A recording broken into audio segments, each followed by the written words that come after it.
누가복음 2장 1절로 14절까지입니다. 그때 가이사 아구스토가 영을 내려 천하로 다 호적하라 하였으니 이 호적은 구레뇨가 스리아 총독이 되었을 때에 처음 한 것이라. 모든 사람이 호적하러 각각 고향으로 돌아가매 요셉도 다윗의 집 족속이므로 갈릴리 나사렛 동네에서 유대를 향하여 베들레헴이라 하는 다윗의 동네로 그 약혼한 마리아와 함께 호적하러 올라가니 마리아가 이미 잉태하였더라. 거기 있을 그 때에 해산할 날이 차서 첫 아들을 낳아 강보로 싸서 그 위에 내었으니 이는 여관에 있을 곳이 없음이더라.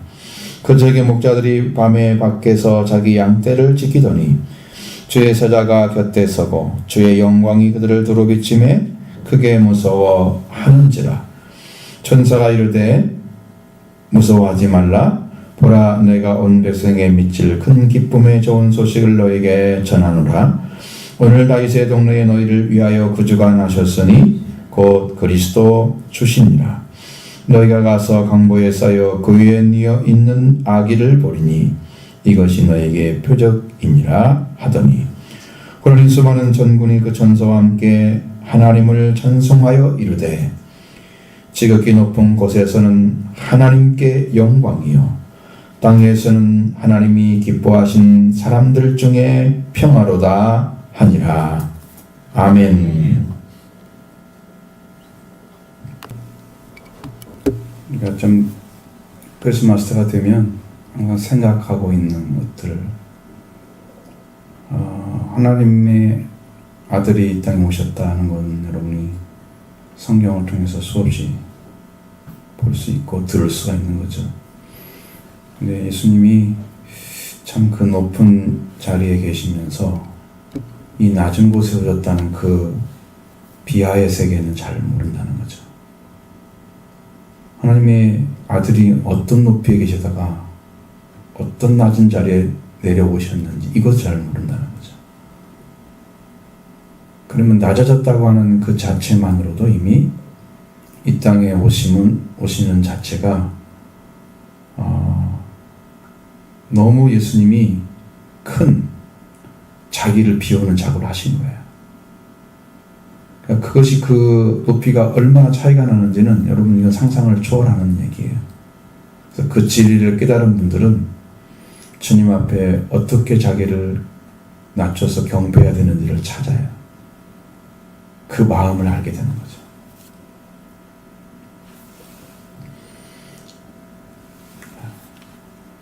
그분을, 예수 그리스도를 아는 분들은 좀 알 거예요. 성경에 기록된 말씀들을 예수님에게 대해서 바울은 그 깊이를 아는 것 같아요.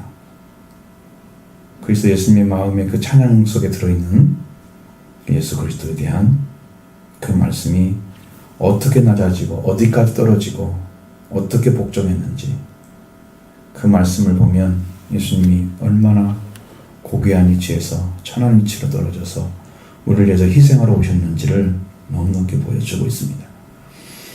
하나님의 아들이 태어나서 참 계실 곳이 없어서 거룩하고 영광스러운 그 아들이 세상에 어디 발들 곳도 없고 머리 들 곳도 없는 그런 자리에 계셨다는 거죠. 아무래도 예수님이 태어난 곳은 아마 성전이 되면 더 좋지 않을까. 많은 사람들이 그렇지 않으면 최소한 하나님의 아들인데 왕궁은 계셔야 되지 않을까 생각할 수 있는 부분이죠. 근데 예루살렘 성전도 이미 파괴되었고 성전도 이미 파괴되었고 헤롯 성전이라고 불려지는 수룹바벨 성전 파괴되었고 예수님은 거기 계시지 않았습니다. 예수님은 낮고 천한 자리에 계셨던 것이죠. 예수님의 낮아지심을 우리에게 무엇을 주시려고 하는 걸까? 그 부분입니다. 그 다음에 그 예수님 낮아짐으로 무엇을 세우셨는가라는 거예요. 우리가 주로 나라라고 하는 말들을 쓰잖아요. 컨트리나 뭐 이렇게 쓰여지는 거, 스테이트나 우리가 쓰여지는 단어는요. 원래 원어에서는 킹덤으로만 쓰입니다. 하나님의 왕국이라고 말해야 맞아요. 전부가. 근데 우리나라 성경은 전부 컨트리 의미로 다 써버렸어요. 나라가 아니고 하나님의 왕국입니다. 예수님이 임하신 곳이 하나님의 왕국을 세우시려 하는 거다. 어떤 자리에서? 그가 계신 곳에서. 이 두 가지를 찾아보는 겁니다, 오늘. 이 본문을 통해서 예수님 낮아진 이유를 찾고 또 낮아지심과 더불어서 하나님 나라에 속한 왕국, 하나님의 왕국을 찾는 거죠. 이런 은혜를 나누기를 원합니다. 먼저 1절에 보겠습니다. 그때에 가이사 아구스토가 영을 내려 천하로 다 호적하라 하였으니 이 호적은 구레노가 스리아 총독되었을 때에 처음 한 것이라. 스리아 총독. 아구스토스라고 불러집니다. 원래는 아구스토, 우리가 완전히 줄인 거죠. 한국어로 해서 아구스토스. 라틴어로는 아우구스투스라고 합니다. 이게 굉장히 중요한 사람이 분이요. 로마 황제 초대 황제예요. 가이우스 율리우스 카에사르 옥타비아누스. 이름이 엄청 길죠. 4개가 붙어 다닙니다. 이 사람이 주전 31년부터 주 14년까지 제의를 했습니다. 로마 원로원이 준 칭호죠. 시저라고 하는데 한국에서는 가이사라고 번역을 해놨어요. 그 라틴어에서 아우구스투스라는 말은 존엄자, 아주 굉장히 순경할 만한 정도의 존엄자를 가리켰습니다. 이 아우구스란 말 자체만 해도 엄청나게 큰 의미를 가지고 있는 거예요. 칭호, 권력, 상징입니다.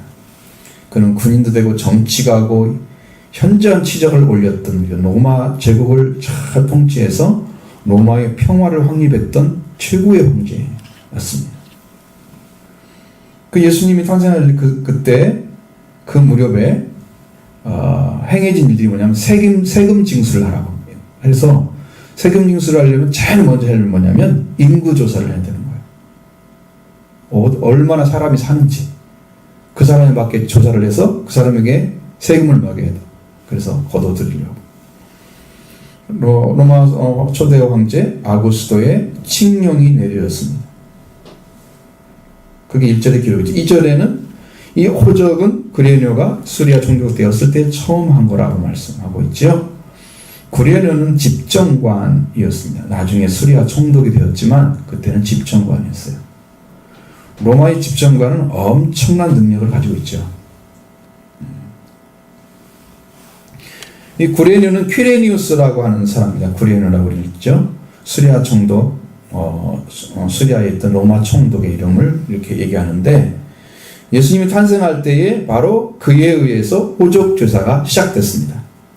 로마의 칙령이 내려오니까 이제 시작을 하는 거예요. 그렇게 해서 그리고 이렇게 해서 호적 조사를 하기 위해서 시작했는데 그 기록이 안 남아 있어요. 그러니까 아무도 모르죠. 그렇게 했다는 기록은 있으니까. 그러면 구레뇨는 주 6년에 총독이 되었던 사람이에요. 그때 호적 조사가 시작되었다는 것이죠. 그러네가 주전 12년에 집정관이었고 전 6에서 4년에 처음으로 수리아의 아구스토의 책임 총독으로 주전 3년부터 2년 사이에는 아세아의 총독으로 주 6년부터 9년 사이에는 헤로스 사후죠. 다시 수리아 아구스토의 책임 총독으로 이렇게 되어 있습니다. 이 사람이 굉장히 이제 총독을 많이 했던 분이죠. 그래서 이 두 번째 총독 재임 기간 구레뇨 유명한 호적 조사 시작됐는데 그 당시 유대에는 로마에게 편입이 되어 있습니다. 로마가 시키는 대로 해야 되겠죠. 호적 조사를 받는 굴종의 사건으로 생각이 됐어요. 사람들이 거기에 막 반발을 했다 그래요. 그래봤자 뭐 방법은 없잖아요. 지배하는 자에게 따라가는 것밖에 안 되죠.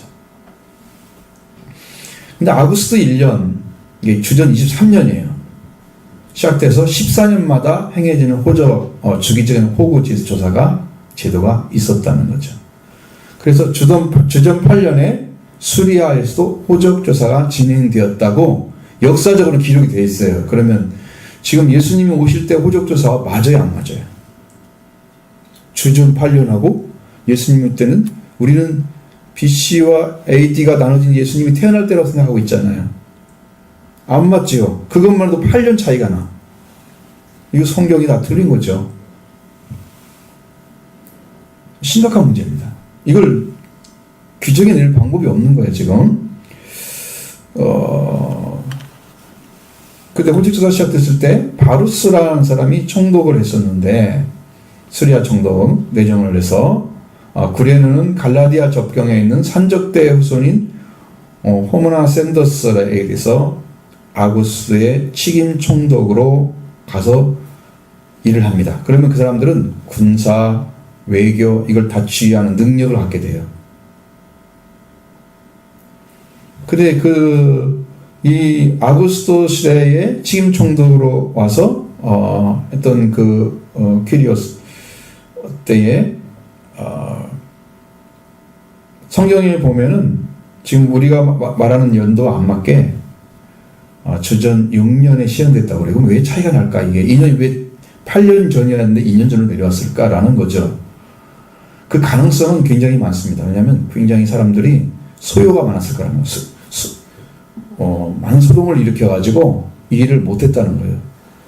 반박을 해서 사람들이 싫어하는 거죠.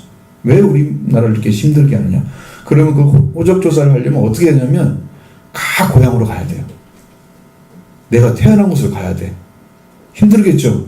다 데려가야 되는 거예요. 그렇게 해서 그 문제 때문에 2년이 뒤로 갔을 것이다 라고 많은 사람이 추측을 해요. 그것도 불분명하죠. 구레노가 아니면 누가가 착각을 해가지고 수리아 총독 구레노 때 호적을 한 것으로 기록을 할 수도 있다는 거예요. 둘 중에 하나의 위험성이 있습니다. 그럼 여러분이 생각하는 예수님이 태어난 때는 정확하게 언제라고 봅니까? 예?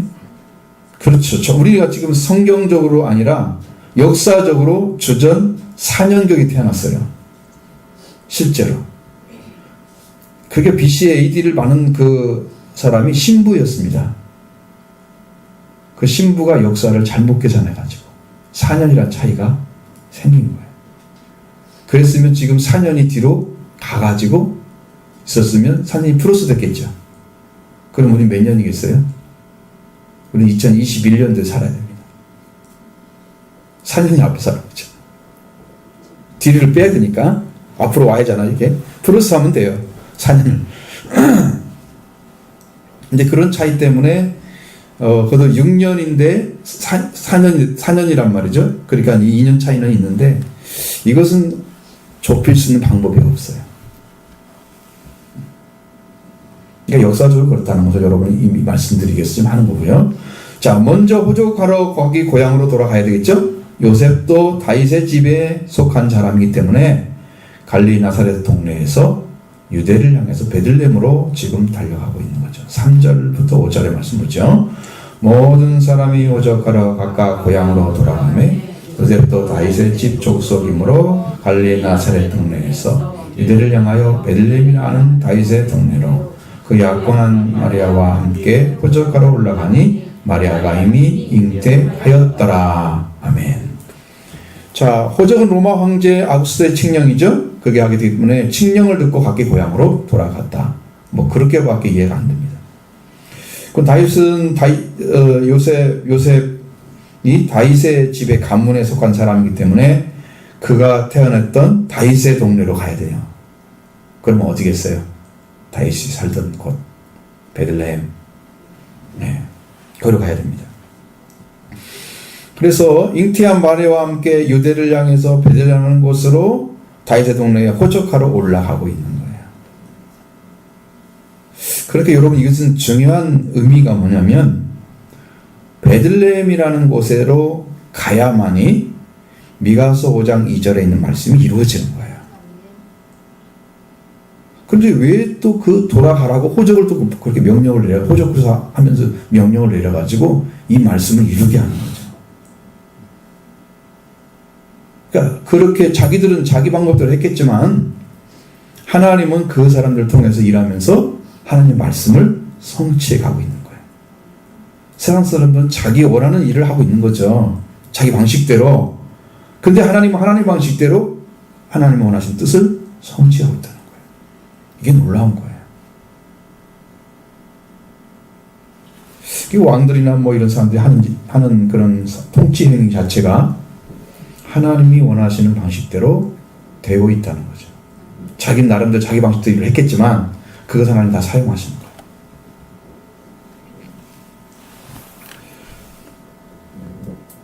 마리아는 이미 잉태되어서 아이를 가지고 가고 있죠. 그리고 다윗의 왕위를 이어받을 아들 메시아가 바로 함께 가고 있었습니다. 그 태에서. 그리고 이런 모든 사람들은 이 아구스 영을 따라서 행했지만 요셉과 마리아는 잉태한 예수님과 함께 베들레헴 향하러 가고 그것은 바로 예언자들에게 주신 말씀을 이루는 행위가 되었다. 하나님의 역사를 통해서 당신의 뜻을 성취하신다는 거예요. 말씀을 이루신다는 거예요. 여러분 오래전에 얘기했던 것이 이루어지는 것은 놀라운 일일 수밖에 없잖아요. 우리가 그게 이루어질까? 그 말이 정말 맞을까? 의문할 수 있잖아요. 이루어진다는 거죠. 미가서 5장 2절에 베들레헴 에브라다야 너는 유다 족속 중에 작을지라도 이스라엘을 다스릴 자가 내게서 내게로 나올 것이다. 그의 근본은 상고의 영혼에 있느니라. 상고란 말은요 아주 옛날을 말하는 거예요. 그냥 그 말은 얼마나 옛날인지 몰라요. 그렇게 옛날을 가리키는 거예요. 영혼, 그 영혼은 옛날보다 더 오래전에. 그러니까 예수님의 근원은 자체가 아주 옛날인데 그 근원이 영혼에 있다는 거예요. 그럼 언제 시작했는지 언제 끝인지 모르는 그곳에서 있었다는 거예요. 그건 하나님밖에 없는 세계죠. 이 땅이 시간으로 잴 수 있는 분이 없죠. 아니죠. 근데 유대 땅 베들레헴에서 이스라엘 다스릴 목자가 나온다는 말씀이 이루어지는 것이죠. 그래서 아구스의 영도 역시 하나님의 말씀을 이루는 데 사용됐으면 하면 우리 하나님의 예언의 말씀을 이루시면서 그리스도가 구약의 예언한 대로 오실 자, 여자의 후손, 다윗의 자손, 영원한 왕국을 다스리시는 왕임을 보여주고 있습니다. 자, 이 말씀을 이루심으로 그는 이스라엘 목자, 그의 근본은 아주 오랜 엄청 오래된 고대에 영원전부터 계신 분임을 말해줍니다. 자, 호적가를 했을 때 단순한 것 같지만 하나님은 베들레헴에 태어난 이스라엘 목자를 거기서 태어나게 하셨다는 거죠. 자, 베들레헴에 도착했을 때 마리아는 이미 잉태되었고 해산날을 찼습니다. 첫 아들을 낳아서 강보로 싸서 구리에 누웠다. 왜? 여관에는 있을 곳이 없기 때문이죠. 자, 6절로 7절 보겠습니다. 거기 있을 그때에 해산을 날이 차서 첫 아들을 낳아 강보로 싸서 그 위에 뉘었으니 이는 여관에 있을 곳이 없음이니라. 자, 여러분 모든 사람들이 호적하러 동남으로 자기가 태어난 동네로 가는 거죠. 고향으로 가는 거예요. 서울 사람들 살고 있다면 그 사람이 전주에 태어난 사람은 전주로 가야 된단 말이에요. 거기 있으면 조사를 해야 돼. 거기서 조사해가지고 이렇게 합칠 수가 없어. 발달된 세계에 있으면 그게 가능하겠죠. 어느 동네 가서 딱 그냥 전산으로 딱 해가지고 해버리면 되는데 지금 시대는 거기는 불가능한 일이죠. 국내로 다 가야 돼. 그 수고가 얼마나 컸겠어요? 많은 사람들이 오가면서 그 힘든 상황들을 다 겪겠죠. 길 걸으면서 피곤했겠죠. 그러니까 고단에서 여관에 가서 짐을 풀고 잠을 청했을 것이다. 그런데 아이가 잉태된 그 마리아와 함께 가는 그 요셉은 아내가 잉태됐으니까 빨리 갈래야 빨리 갈 수가 없잖아. 그러니까 늦게 천천히 가가지고 보니까 사람들은 다 여관에 들어가서 잠을 자고 있는데 자기는 들어갈 곳이 없는 거죠. 그래서 마리아는 바울관에서 상고를 겪다가 고통 속에서 첫 아들을 낳았는데 그를 불쌍히 여기거나 찾아서 돌봐준 사람이 하나도 없었다는 거예요. 놀라운 일 아니에요? 사람들이 거기 산고 소리가 나면 좀 돌아볼 만도 한데 아무도 안 나오는 거예요. 자, 그게 하나님의 아들이 너무 비참한 상태에서 태어나신 거죠. 하나님의 아들이 세상에 오셨지만 그를 반기어 맞이하는 사람이 없었다는 거예요. 그것을 또 알아보는 사람도 아무도 없었습니다.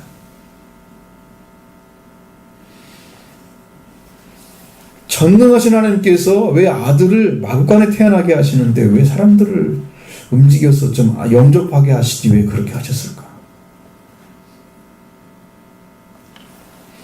하나님의 아들이 왜 낮은 자리에 오셨을까?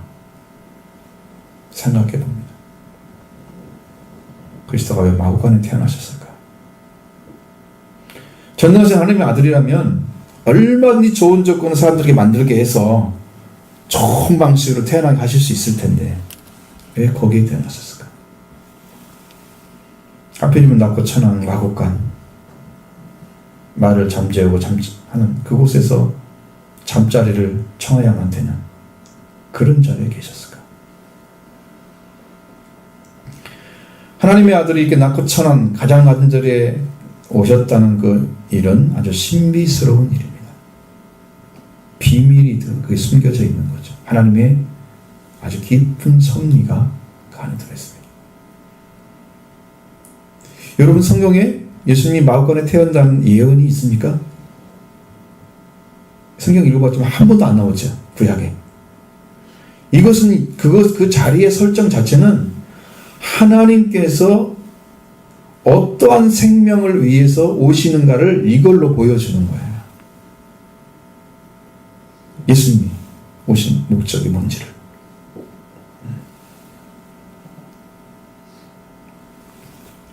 예수님 하나님의 아들이고 능력이 있으시면 그 권세를 가지고 죄인들과 함께 계시는 게 아니라 죄인을 심판한 자가 되어야 되잖아요.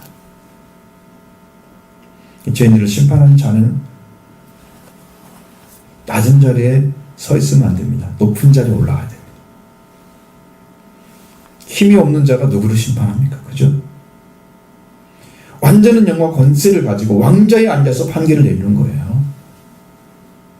낮은 자리에 떨어져 가지고 사람들이 보기에 누가 태어났는지도 모르게 태어난 그 사람이 어떻게 심판을 해요? 다른 말로 하면 이분은 다른 사람을 위해서 죽을 사람이지 심판할 분이 아니라는 거예요. 죽어야 할 분이라는 걸 보여줘. 다른 사람을 대신 다른 사람의 죄를 대신 지고 죽는 자리에 있는 자, 그 낮은 자리에 예수님이 오셨고 그걸 받아들이신 거예요. 하나님이 그렇게 세우신 거죠. 가장 높으신 분이 가장 낮은 자리에 떨어졌단 말은 생명을 가진 분이 죄를 가진 자 가운데 들어오셨다는 거죠. 생명과 죄를 가지고 죽은 자가 된 것은 정반대의 위치죠. 이건 천국과 지옥의 차이입니다. 하나님의 나라에서 계신 분이 멸망받아야 할 합당한 자리에 서 있는 인간의 세계에 들어오셨다는 거예요. 그 죽은 자를 살리기 위해서 오셨다는 것을 마구간의 사건을 통해서 보여주는 거예요.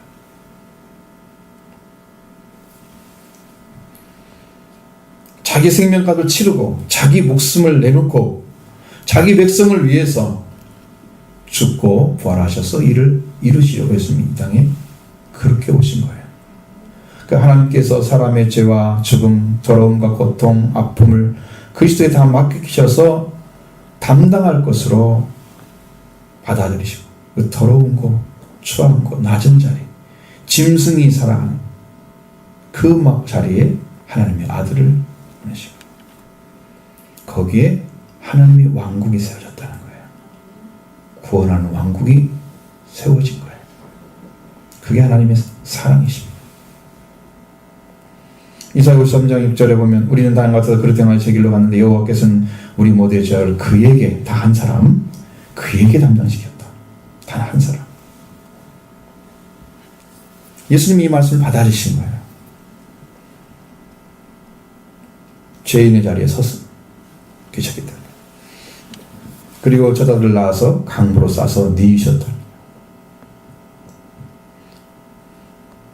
여러분, 뭐 강보로 싸서 우리 어렸을 때도 어머니가 그런 걸 본 적 있어요. 저도 동생들이 있으니까. 하얀 포대기처럼 길쭉해가지고 신생아가 태어나면 싸는 거 있죠. 지금 더 좋은 걸 싸지만 포대기가 비슷한 건데 이제 줄은 없죠. 그래서 한번 싸는 거죠. 자, 오늘 본문에 강보로 싸서 하나님의 아들인 예수님께서 그 모든 영광을 버리시고 인간의 한 아들로 세상에 오셔서 한 생명으로 태어났어요. 강보에 쌓여진 거예요. 굉장히 작은 것입니다. 1m 정도 되어지는 거예요. 조그마한. 근데 유대인들은요, 이것을 7일마다 한 번씩 바꿨다 그래요. 그 강보를 바꿨어. 그리고 40이 되면 비로소 옷을 입혔대요. 그것이 중심인 거예요. 강보를 싸는 게 그들은 중심이에요. 옷을 입히는 게 아니고. 우리나라들은 갓난아기 태어나면 옷 입히나요? 바로 입히죠? 근데 거기는 안 그래요. 먼저 싸놓고 40이 지나야만 옷을 입히고. 그러니까 계속해서 쓰는 거예요. 구유나 말이나 먹이를 담는 그 다크서켓 같은 그 나무로, 통나무로 만든 것이 구유입니다. 거기에 비어진 자리에 예수님이 누워진 거죠. 마을권에 들어가서 탄생한 것도 낮아지심인데 그 위에 누우신 것은 더 낮아지신 거예요. 예수 그리스도는 어떤 죄인인지라도 구원한 자리에 서셨다는 것을 보여줍니다. 죄를 받아들이시고 세상의 죄를 지고 하나님의 어린 양으로 오셨음을 보여줍니다. 이곳에 하나님의 왕국이 세워졌습니다. 세상을 구원할 왕국이 세워진 거예요.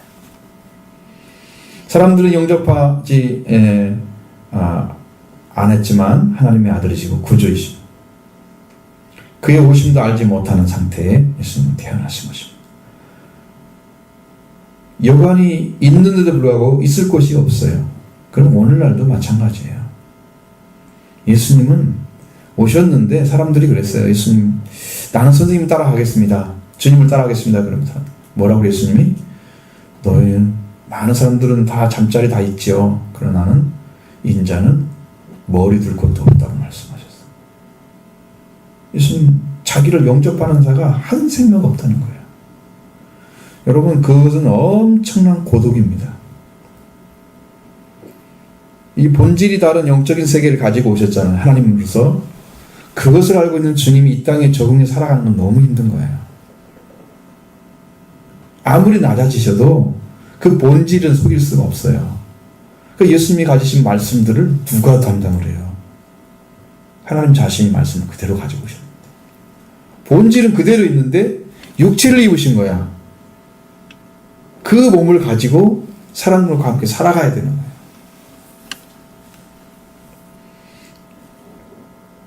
바울도 그랬잖아요. 내가 좀 빨리 하나님 나라 갔으면 좋겠다. 왜? 사람들 사는 게 너무 부대끼고 힘들어. 못 알아듣고 말도 안 듣고 그냥 박해만 하고 힘들게 하는 그 고통 속에서 자기 인생이 너무 힘든 거야. 그러나 내가 있는 너에게 유익이라고 말씀하고 있어요. 그래서 살고 있는 거잖아요. 왜? 안 통하니까 서로. 너무 고통스럽죠. 자, 아기 예수님을 받아들일 수 있는 사람은 누가 있을까요? 그 시간에 깨어있는 자밖에 없었습니다. 그 시간에 깨어있는 사람에게만 소식이 전해지는 거예요. 예수님이 오셨을 때. 재림이 하실 때도 예수님이 누구한테 올까요? 그때까지도 깨어있는 사람, 영적으로. 물론 우리가 열처녀 비유에서는 다 졸며 잘세 그랬지만 기름이 있기 때문에 살아요. 그 영적으로 깨어있다는 의미입니다. 성령이 있다는 거죠. 성령 받은 자들은 멸망하지 않습니다. 깨어있는 거예요, 그것이. 그 시간에 깨어있는 사람들은 딱 목자밖에 없었습니다. 단 사람 다 자고 있는 거예요. 그러니까 거기에 복음이 전해지는 거죠. 예수님 오실 때도 깨어있는 사람, 낮의 아들, 빛의 아들에게만 알게 복음을 전해주고 나머지는 다 모르게 올 것입니다. 도적같이. 도적같이 맞이하는 사람들은 다 당합니다. 멸망당하죠. 이 말씀이 들려져야 돼요. 8절 봅니다. 그 지역의 목자들이 밤에 밖에서 자기 양떼를 지키더니, 자, 말씀하시죠. 구약에는 내 목자는 네 가지를 있습니다. 로에라는 단어를 씁니다. 신약에는 포이맨이라고 되어 있습니다. 목양자죠. 로에라는 말은 목양자. 그러니까 양을 키우는 사람. 목양자입니다. 노예라는 번역으로. 신약에는 거의 번역이 포이맨으로 되어 있습니다. 근데 목자는 당시의 사회에서는, 유대 사회에서는 아주 천시되는 직업이었습니다. 직업군으로 따지면 천시되는 직업이었어요. 유대인의 규례에 가면 아주 부정한 일로 간주됐습니다. 그 사람들이 일하는 거 아주 우습게 여겨요. 여러분, 보통 사람들이 다 거의 대부분 그렇죠. 자기 일하는 것에 의해서 자기 신분이 결정되는 것이 많잖아요. 그렇죠? 내가 누구를 가르치거나 뭘 하고 있다, 좀 높은 위치에 있다, 알 수 있잖아요. 신분을 느껴지잖아요. 내가 저기 가서 땅 파고 있다 그러면 벌써 틀리잖아요. 뭐 건설 현장 노동자다 그러면 그 사람 공부 많이 못한 사람이구나, 이렇게 신분이 노출되는 것처럼 느껴지잖아요. 이게 목자 그러면 그렇게 사람들이 그런 군에 딱 집어넣는 거예요. 왜 그 사람한테만 복음이 전해져요? 예수님이 자신이 마구간에서 누여진 것은 태어나시고 구유에 누여진 것처럼 신분이 낮은 자를 찾아오시는 거예요. 성경 여러분 성경에 보십시오. 이사야 61장에도 그렇고, 거기도 말씀도 그렇고, 누가복음 4장에도 그렇고, 꼭 복음은 가난한 자에게 전해진다고 써 있습니다. 낮고 천한 자들에게. 그게 성경이 아주 특이한 방식입니다. 예수님이 세례 요한에게 보냈던 그 제자들 중에서도 말할 때 꼭 그때는 가난한 자에게 복음이 전한다는 말을 하가서 뭐 이렇게 나는 이렇게 하고 있고, 가난한 자에게 복음. 그냥 꼭 가난한 자에게만 복음이 접근되는 거예요. 오늘도 여러분들이 이 마음의 부자를 심령을 가지고 예수님이 들어갈 곳이 없는 것으로 채워진 심령은 영접하지 않습니다. 주님을. 이 심령이 부자인 사람들은 오늘날 이 낮고 천한 곳에, 가장 보잘것없는 곳에 오신 그 예수님을 모르나 보는 거예요. 최소한 아들이면 그 정도는 돼야지 라는 생각이 있잖아요. 이게 자기 시각을 가지고 주님을 보는 거예요. 주님이 뭐하러 오셨는가를 모르는 거죠. 그러니까 주님 만날 길이 없습니다. 그런 사람들은 만나지 못합니다.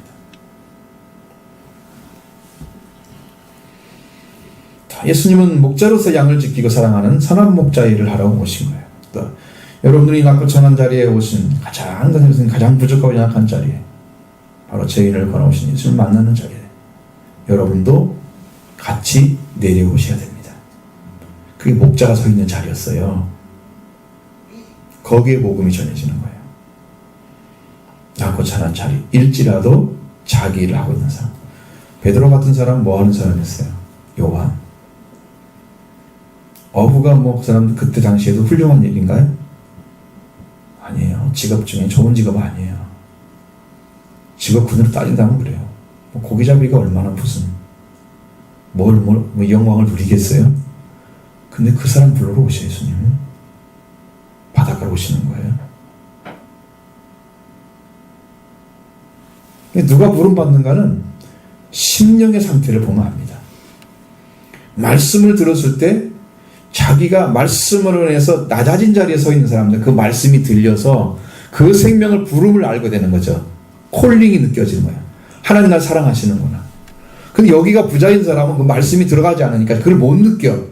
부름을 이해하지 못하니까 은혜 받을 수가 없는 거예요. 이 사람은. 이 부자는 구원을 받기 힘들어요. 하셔야 돼요. 그거. 부자는 구원 받기 힘들어요. 그것 때문에 그런 거예요.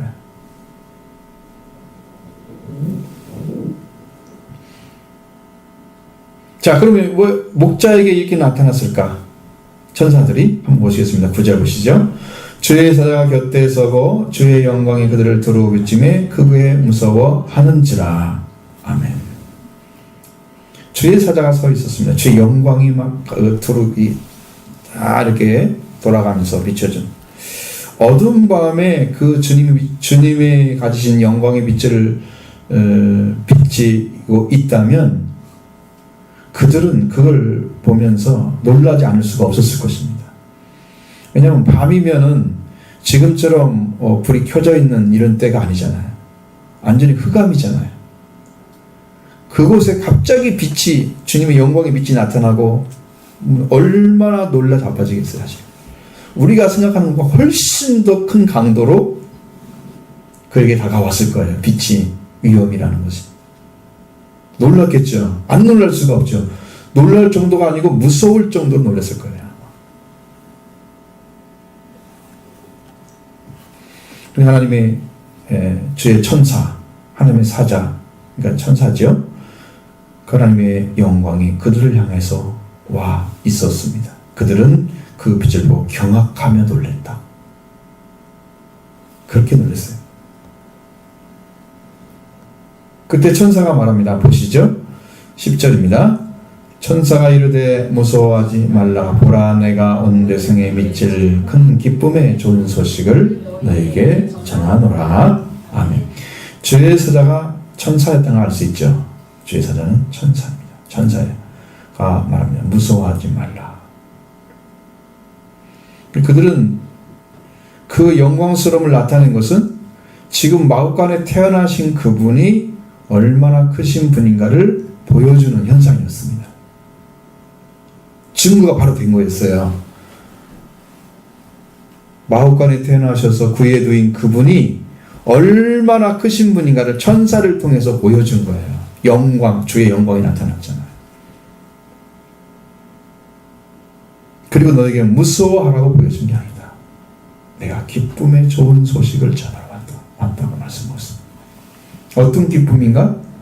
온 백성에게 주어지는 기쁨. 그 소식을 너에게 전하러 왔다. 그것입니다. 여러분이 가장 천하고 낮은 자리에 서 있는 사람에게 기쁨은 어떤 것이 기쁨이겠어요? 높아지는 게 기쁨이죠. 낮은 자리에 있으면. 예수님이 낮아지니까 어떻게 됐어요? 지극히 높여 그를. 그죠? 낮은 자리에 있으니까 높아지는 거죠? 높아진 자리에 이미 교만한 자리에 있는 사람들은 낮아집니다. 내리치는 거예요, 하나님께서. 그 교만 때문에 낮은 자리에 오신 예수님이 안 보이는 거예요. 그건 내리치는 거예요. 그건 마리아가 한 창가를 읽어보면 나옵니다. 찬양을 읽어보면 나옵니다. 교만한 자를 내리치시며 겸손한 자에게만 은혜를 베푸신 하나님. 그것이 보여야 되는. 이 낮은 자리에 있던 이들에게는 기쁨의 좋은 소식은 다른 사람이 받지 못한 먼 백성이 다 들어야 될 기쁨의 소식이었다. 좋은 소식이었다. 그것을 너에게 전해주고 있다. 내가. 주의 천사들이 한 말입니다. 그런데 너희가 맡고 있는 거예요. 다른 사람은 못 듣고. 지금 다 잠자고 있는 자예요. 한 무리만 깨어 있잖아요. 목자들. 이 사람에게만 이 소식이 전해지는 거예요. 그러니까 오늘 여러분도 복음이 들려지려면 깨어 있어야 됩니다. 눈 뜨고 깨어 있어야 됩니다. 영적. 양치는 자는 처음보다 더 천하와 취급받을 수 없기 때문에 그들이 전하는 소리 모든 것은 가난한 자에게 주시는 기쁨의 좋은 소식이었습니다. 저 여러분들이 찾아야 할 바로 그 자리, 큰 기쁨의 좋은 소식, 그것을 전해준 거예요. 여러분, 근데 이것이 이 메시아가 온 것에 대해서 기뻐하지도 않고 그걸 찾지도 않고 그것이 뭔지도 기대하지 않는 사람에게 이야기한다고 해서 그게 알아질까요? 만약에 천사가 조용히 와 그 얘기했으면 누가 듣겠어요? 영광이 나타나니까 알겠죠. 그것이 보정이 안 됐으면 아무것도 아닌 거예요. 사실 와가지고 여러분이 가지고 있는 예수님을 전해주는 거야. 다른 사람에게 막 능력이 나타나고 권세가 나타나 사람들한테 보일 때 예수님 살아계신다 하는 것이 보여질 때 이야기하는 거 하고 내가 그냥 조용히 가서 얘기하는 거 똑같아요? 전혀 다르게 느껴지겠죠. 그러니까 이게 필요한 거예요. 이것이 있어야 돼요. 네, 기쁨의 좋은 소식, 너에게 미칠 기쁨의 좋은 소식, 그것이 목자에게 전해졌다는 거죠. 나도 여러분에게 목자가 되기를 원합니다. 깨어있는 사람들 되기 원합니다. 주님이 오셨을 때, 그 주님이 다시 오실 때 깨어있는 자만 들어갑니다. 너희는 그때가 그때를 알지 못하니 깨어있으라. 너는 그때와 그 시를 알지 못하니 깨어있으라. 알면은 쉽죠. 그죠? 몇 월 며칠 날이래 실컷 자다가 그때만 깨있으면 될 거 아니야. 근데 그때를 알 수 있는 것이 아무것도 없어. 뭘로 알 수 있어요? 보여지는 징조로 알 수 있습니다. 이 현실에 보여지는 표적으로 알 수 있습니다. 약속한 말씀들이 이루어지는 현실적인 표적도 나타나고 있어요. 지금 제단 성문도 지어지면 주님 오실 때가 가까이 왔습니다. 트럼프 씨가 한 것이 바로 그거예요. 예루살렘 수도로 하면 제단 성전이 지어지는 거예요. 근데 세계 각국은 어떻게 싫어하죠? 트럼프 씨가 뭐라 그래요? 야, 우리 찬성하는 사람 미국으로 모여. 그랬어요. 지금 편가르기 시작한 거예요. 이렇게 해가지고 이스라엘 편에 쓴 사람과 반대편에 쓴 사람들이 모여가지고 전쟁을 하게 될 거예요. 그럼 세계 3차 대전이 그때 일어나는 거예요. 무서운 일이 벌어질 겁니다. 이것이 그런 징조인지 아닌지 진행도 보면 알아요.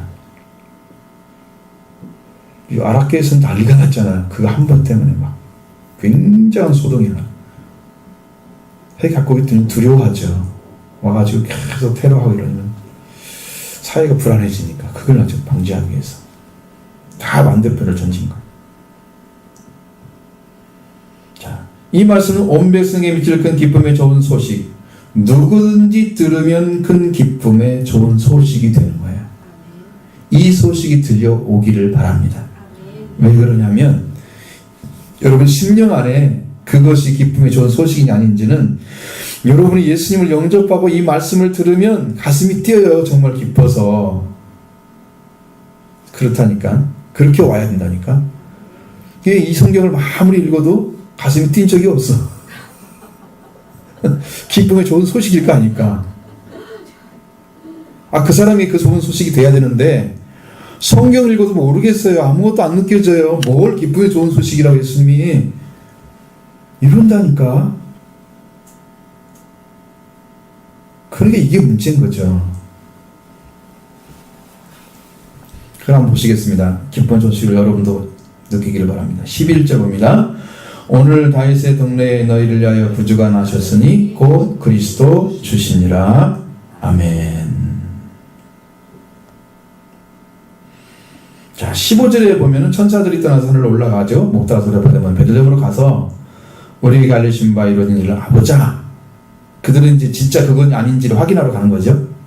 천사가 한 말이 다윗의 동네가 베들레헴이라는 걸 확실하게 말하고 있죠. 다윗의 동네에 태어났다고 그러는 다윗의 동네가 어딜까? 지금 어디라고 말했어요? 15절에 베들레헴. 확실하죠. 그럼 베들레헴을 가면 돼요. 베들레헴이란 말이 무슨 말이라고요? 거기 가면 떡을 많이 줘요. 오늘 떡국 먹을 텐데 여기는 떡집은 아니고 말씀의 집입니다. 떡집. 그곳에 어떻게 해서 다윗 동네가 되었는지 성경에 말씀하는 곳이 있습니다. 다윗의 가게, 그 가족의 이 어떻게 탄생됐는지 베들레헴에 관련된 역사가 다윗의 역사가 거기 나와 있습니다. 3일상 16장 1절부터 거기에 보면 쭉 그게 나와 있어요. 여러분들 그 말씀 다 들으면 또 굉장히 찾아봐야 돼요. 그걸 찾아봐서 여러분 3일상 16장 1절로 18절을 여러분이 찾아보셔서 그걸 확인하셔야 돼요. 어떻게 다윗의 동네가 됐는지. 왜? 그 말씀 다 드리려고 하지 않기 때문에. 그래서 말씀 안 드리고요. 이 다윗 동네의 온 백성에게 좋은 기쁨의 좋은 소식을 전했는데 그것이 그리스도이신 주님이 태어났기 때문이다. 그랬습니다. 인물은 모두 너희에게라고 썼습니다. 온 백성을 위하여 하나님께 보내신 소식이다. 누가 들어도 좋은 기쁨의 소식이었다. 그렇죠. 그러면 이제 답은 나와 있습니다. 하나님의 독생자인 그리스도를 세상에 보내신 그 하나님을 위해서가 아니라 우리를 위해서 보내신 거죠. 하나님의 목적이 아니죠. 하나님의 목적은 하나님 자신을 위해서 하는 게 아니에요. 근데 성경에서 예수님이 태어났을 때 놀라웠게 찬양을 보면 하나님도 기뻐하신 일이었어요. 이것이 하늘에는 영광이고 땅에서는 기뻐하심이 온전히 평화가 되시는 그 그리스도가 태어났다는 것이 하나님의 영광이 됐어요. 지극히 높은 곳은 하나님의 나라밖에 없죠. 하나님의 왕국. 그 왕국을 가지고 오신 분이 예수님이시죠. 그것을 통해서 하나님의 영광을 받으시는 거예요. 예수님이 보내주신 것은 영광, 하나님께 영광이에요. 그리고 그분을 통해서 이루어진 하나님의 기뻐하심을 받았다는 것은 예수님을 영접한 사람들을 말하는 거예요. 그러니까 그가 사람들 보기에 작은 모습으로 척하게 보여지는 그 모습으로 그렇게 계신 것이 아니고 하나님의 왕국이 이루어지는 그 권세를 가지고 오셨다는 거죠. 그 현장이 바로 하나님의 왕국, 하나님의 왕국이 임한 곳입니다.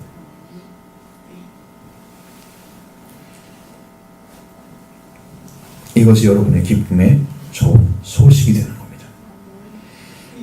전적으로 사람을 위해서 하나님의 일을 행하십니다. 이 참으로 큰 기쁨의 좋은 소식은 오늘 우리의 심령에 전해졌을 때 여러분의 심령이 기뻐 뛰며 주를 봐야 됩니다.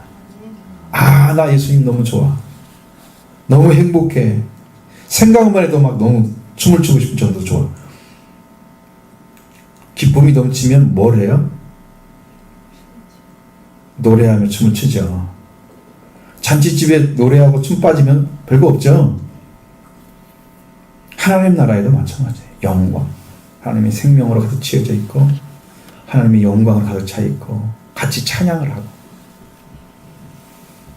이 천군천사가 지금 합쳐서 찬양하는 것이 13절 14절 나오잖아요. 기쁨의 좋은 소식이었다는 걸 알려주는 거예요. 오늘 여러분의 심령이 바로 베들레헴이어야 됩니다. 깨어있는 존재는 누구여야 돼요? 목자여야 됩니다.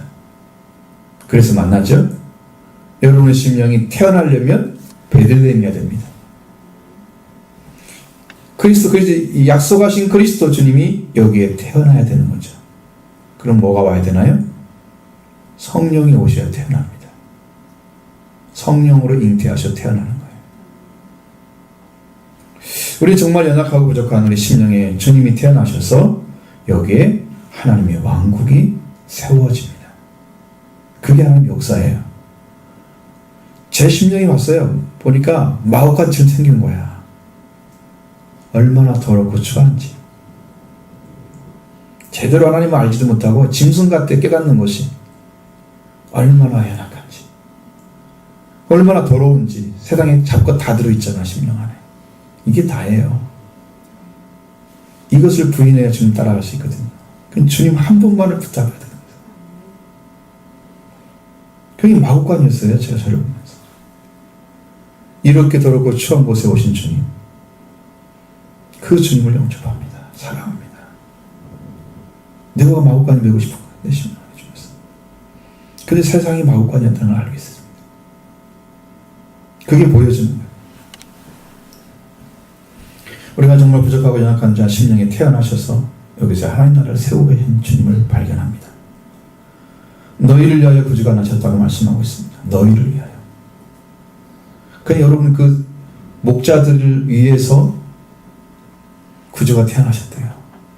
깨어있는 자들을 위해서. 주를 영접하지 않는 자, 이미 뭐라고 되어 있어요? 성경에 요한복음 3장에 예수님의 이름을 믿지 않는 자들은 뭐가 왔어요? 믿는 자들은 뭐예요? 믿지 않는 분 이미 심판을 받은 것이다. 얼마나 하나님은 그 급하시고 강하신지 믿지 않으면 이미 심판을 받은 거라고 말씀하고 있어요. 믿는 자의 영생을 주신다.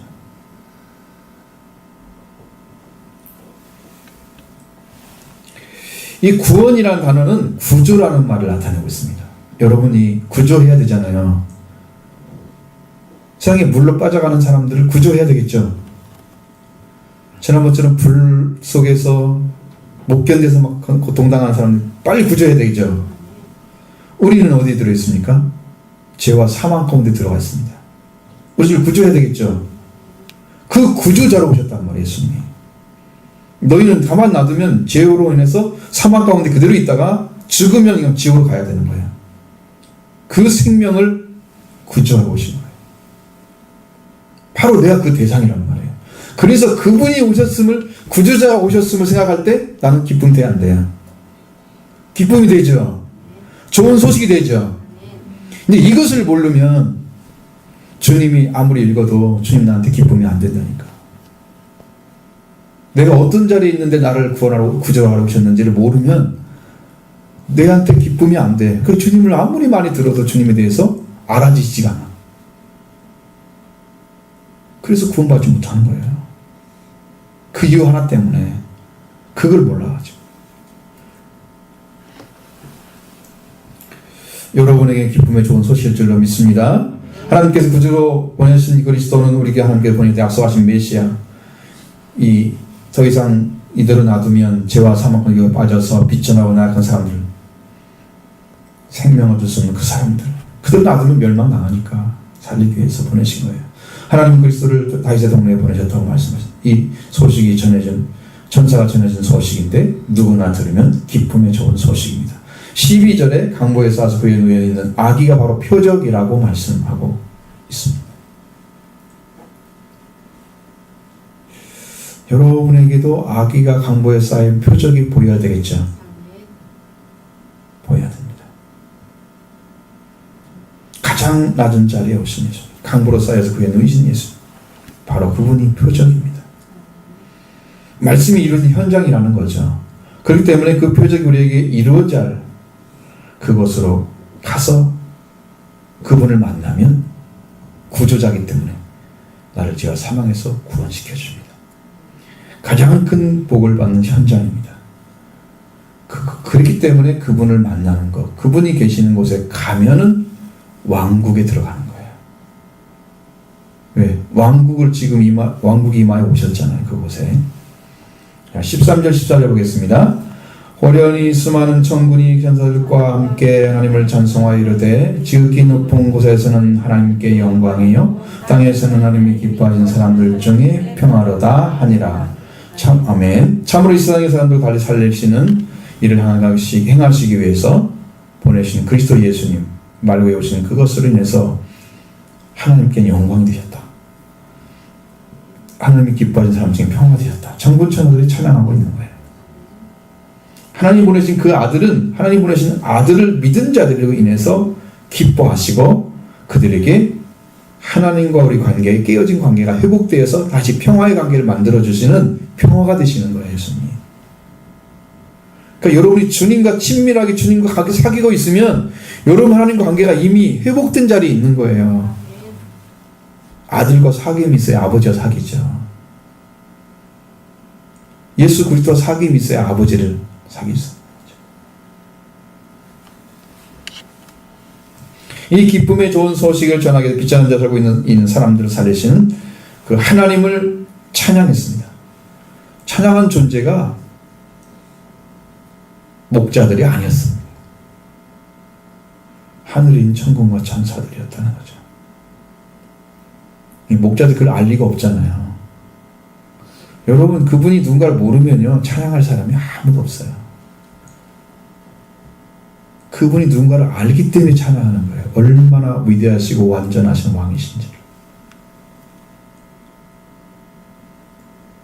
우리가 주님을 만났을 때 기쁨이 넘치고 감사가 넘치는 이유가 뭐예요? 내가 어느 자리에 있는데 나를 어떻게 구원했다는 사실을 알기 때문에 기뻐하는 거죠. 그래서 찬양하는 거죠. 그러니까 이 감격을 가지지 못하는 사람은 찬양이 안 나오겠죠. 여러분도 모두가 이 구원의 찬양이 있기를 바랍니다. 이 천사들 찬양이 여러분 것이 되어야 돼요. 이 찬양의 근거는 뭐냐? 마구간에 태어나시고 말고에 누이신 어린 아기로 해서 오신 예수 그리스도 주님, 그리스도 주님, 하나님의 왕국이 임하여서 임하여 오심, 바로 그것입니다. 이것을 한 천군 천사는 하나님을 찬양했다. 우리들도 찬양해야 됩니다. 그럼에도 불구하고 우리에게 오시는 거예요. 아직도 영적으로 어리고 연약하고, 그럼에도 불구하고 오시는 거예요. 왜? 사랑의 하나님이시기 때문에. 하나님이 가장 큰 사랑을 붙들어 주시고 계신 예수 그리스도, 그 예수 그리스도를 보내셔서 우리를 살리시고 영원한 영광권 살리시기 위해서 배우신 그 은혜, 오늘 또 우리가 그 은혜를 알면은 찬양이 정말 감사함으로 뜨겁게 찬양이 됩니다. 내 입에서 나오는 찬양이 아버지 너무 감사해요. 감격의 찬양을 하는 것. 오늘 가장 낮은 자리에 오셔서 그 오시는 그 주님을 만나고 여러분 낮은 자리에 서서 오신 예수님을 만나시길 바라고, 그 만남을 통해서 여러분들도 찬양이 넘치기를 바랍니다. 이 성탄의 기쁨은요, 여러분 지금 말씀드린 것 중에 몇 가지 있죠. 정확하게, 그렇죠? 낮고 천한 자리에 오셨다. 마구간이죠. 구해 오셨죠. 네, 그것입니다. 그래서 낮은 자리에 있는 자만이 그것을 하나님 왕국의 임함을 알 수가 있는 거고요. 두 번째는 깨어있는 자만이 소식을 들을 수 있는 거예요. 이 기쁨의 좋은 소식이 들려오는 거예요. 세 번째로는 그분이 어떤 분인가를 아는 자만이 찬양할 수 있는 거예요. 이 세 가지를 기억하셔야 됩니다. 이 말씀의 중심입니다. 그래서 오늘 우리들이 이 말씀을 통해서 여러분의 심령 안에서도 정말 기쁨이 넘치고 감사가 넘치고 은혜가 넘치는 축복된 삶이, 또 성찬절을 지어내서